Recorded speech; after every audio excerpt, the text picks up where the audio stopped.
These are some NBA players with some weird play style. Next, we gotta talk about Andre Miller, who was a certified anomaly in a league filled with quick and flashy guards. After getting drafted 8th overall in the 1999 draft by the Cleveland Cavaliers, Miller was expected to be a floor general. He was a big, strong point guard that got the job done with his smarts and his physical style, and he could also guard up on both bigger and smaller guards. His game was grounded in fundamentals, really, and he had an incredibly high IQ, but he didn't care about being a flashy guy in the spotlight, and he was rarely featured on high-flying highlights. It's difficult to really pinpoint why his playstyle was so unique and so awkward without talking about his offensive game. To put it shortly, he was a point guard who just loved to post up.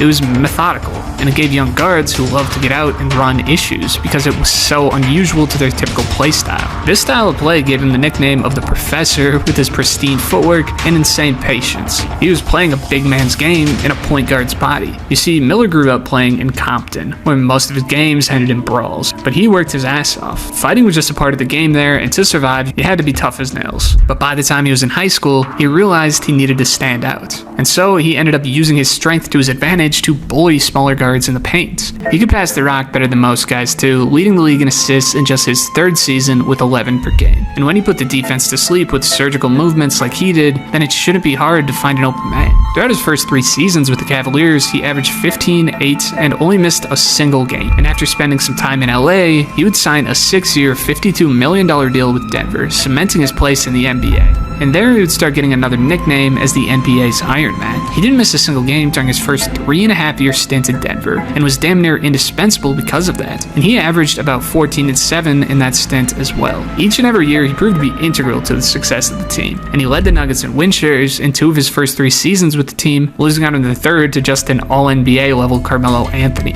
As his career progressed, it was clear that Miller would be a long-time NBA player. At age 31, he scored a career-high 17 points per game, and would go from team to team, failing to miss games, and just playing pure traditional basketball. In fact, he was able to play in 632 straight games before getting suspended for a single game after getting caught shoving a young Blake Griffin. Additionally, as he started getting into his 30s rather than going extinct, he flourished, playing a full-time starting role until the age of 35 when he was sent back to the Denver Nuggets, where he played second fiddle to Ty Lawson, and unsurprisingly, didn't miss a single game. When Manu Ginobili made his debut in 2002, people didn't quite understand just how different he was. He was already a seasoned international player, a 2-time Italian League MVP, a EuroLeague Finals MVP, and champion, and spent year after year developing his game before finally entering the league. He was different because of his genius. He was improvisational and beautifully chaotic. Although he struggled with injuries in his rookie season, he was selected to the All-Rookie team and gave the Spurs crucial minutes in the playoffs as they went on to win a title.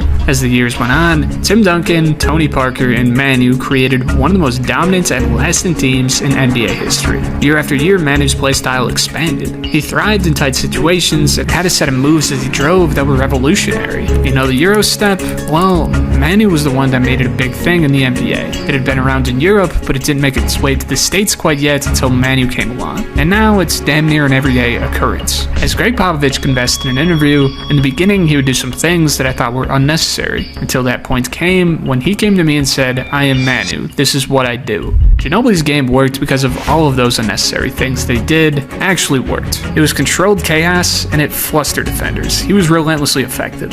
And then there was his passing game as well. No one could quite thread the needle like Ginobili did. As he whipped passes through the defense, or between his legs, or even between his defenders' legs, it was extra sure, but that was just until it wasn't. Ginobili, by NBA terms, really doesn't look like anything special. He's a skinny 6'6" shooting guard with average to below average athleticism. But every time he was on the floor, it was something out of the ordinary. He didn't have an ultra quick first step, he was a good shooter, not a spectacular one, and really this guy could only score with his left hand. But where he lacked in some lacking skills and athleticism, he made up for it with a sky-high IQ and the most creativity in the game. Ginobili defined the six-man role, because every game he played, you were bound to see something you had never seen before. He didn't need to dunk on your head to be a total Energizer bunny. From acrobatic finishes and floaters, Euro steps, and off-leg finishes to throw off rim protectors, every everything Manu Ginobili did felt like a high difficulty move. But if that's your whole game, I guess that's just who you are. From step backs to nutmegs and behind the back passes, with Manu you really just had to expect the unexpected. Given the nickname Worm as a child, but it fit in perfectly in the league as he wriggled through defenders and gave 110% every play.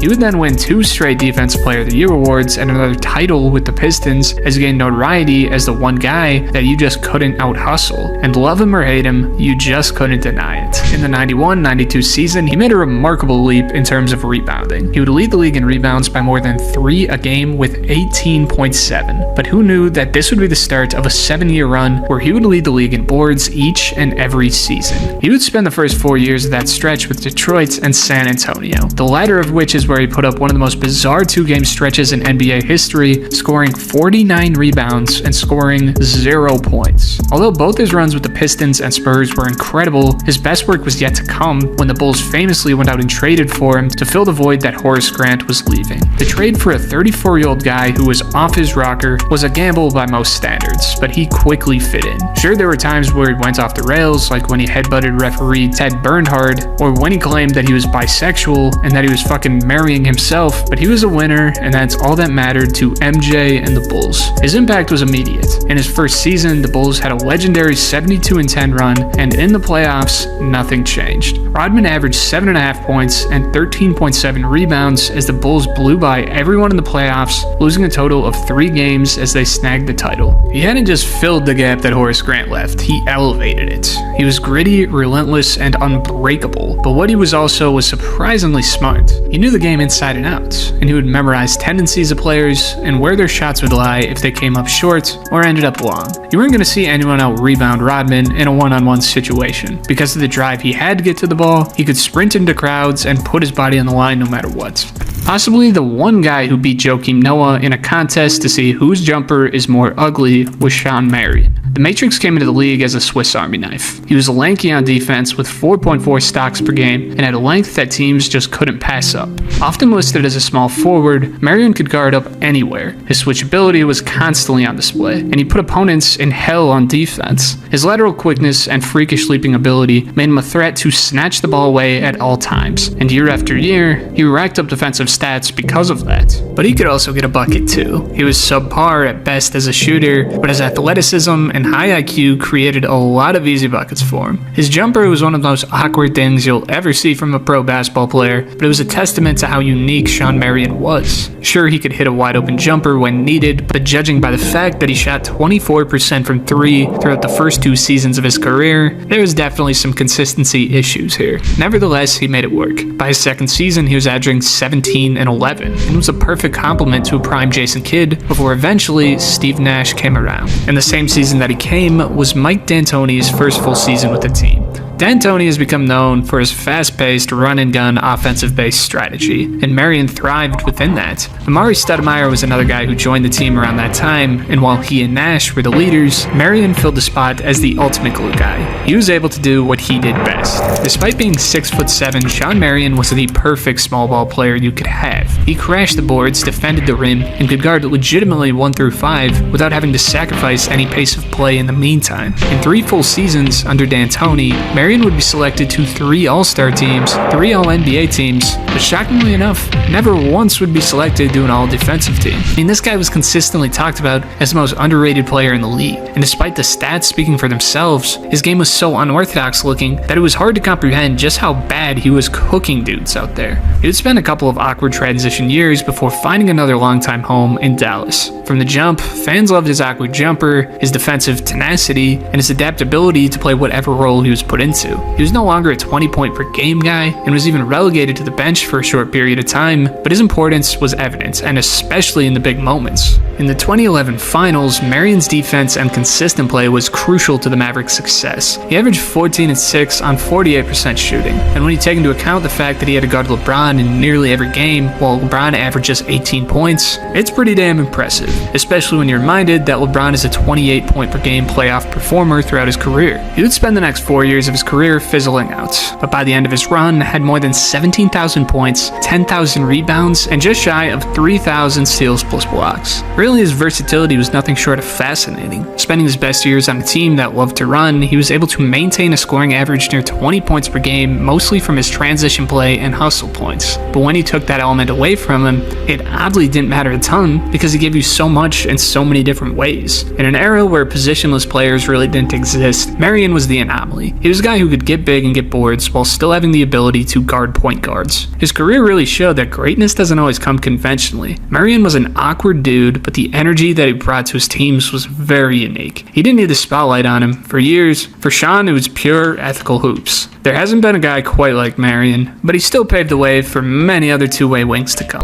And first, we gotta talk about Joakim Noah. I mean, this guy shot like a girl in gym class, threw free throws off the backboard, and could barely jump off the ground, yet finished amongst the top of the league in MVP voting, served as one of the most unique offensive weapons in the NBA, and was crowned as the best defender on the face of the earth. When Joakim Noah came into the league after winning 2 straight titles with Florida, he in no way fit the mold of your everyday center. He was an extremely long, fluid, mobile player who ran the court like a guard for his size. Everything he did was with high energy. Every rebound, every shot attempt, and every defensive possession was fueled by what seemed like an endless motor. Defense was Noah's foundation. From the time he came into the league, teams had trouble trying to solve the problem of the unorthodox big man. He had some issues with the Bulls organization at the start, even to the point where he was unanimously suspended by his own teammates, but once he was ironed out, things started to come together. And Noah was as unique as it gets defensively, playing at a time where big body post centers were ruling the land. With foot speed and switchability mixed with a high IQ to quarterback his defense from the interior, the full effect of his impact on the floor really would never be appreciated as a guy well ahead of the curve in the NBA. After averaging a double-double in his 3rd season, the Bulls rewarded him and signed him to a 5-year, $60 million deal. In the next season, the Bulls hired coach Tom Thibodeau, a coach notably known for rugged defenses and tough practices. And after leading the team alongside MVP Derrick Rose and Luol Deng despite some injuries, these guys would take the Bulls to the Eastern Conference Finals where they would unfortunately fall to a prime LeBron and the Miami Heat.